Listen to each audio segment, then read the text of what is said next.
je vous attendais. Je suis trop maline dans le fond. Tu trouves?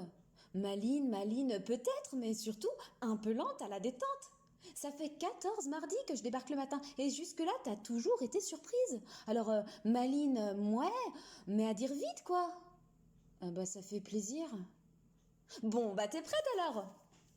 On y va. Du handicap à l'accessibilité, vers un nouveau paradigme. Aujourd'hui, l'accessibilité est devenue un terme banal, quotidien, utilisé parfois de manière abusive, maladroite ou inappropriée. L'accessibilité est devenue une sorte de concept attrape-tout ou concept valise.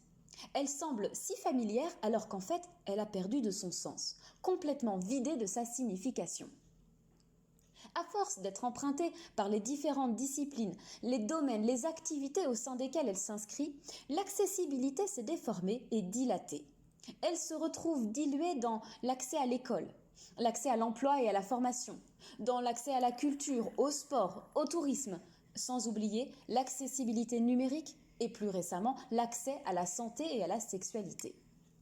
Au vu de ce flou et de cette segmentation, il importe de se concentrer sur l'essence de l'accessibilité, son contenu épistémologique, ses orientations politiques, ses enjeux économiques, culturels et sociaux, en la considérant comme un fait social total.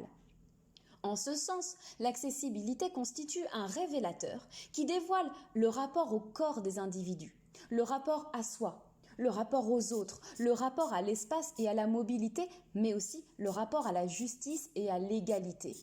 En d'autres termes, il s'agit de déficience et d'incapacité. Il s'agit d'identité, de cohésion sociale, de vivre ensemble, d'aménagement du territoire et de citoyenneté. Frédéric Reichart, sociologue, partage avec nous ses recherches sur l'évolution sociologique de l'accessibilité. Son livre est bref, clair et très accessible.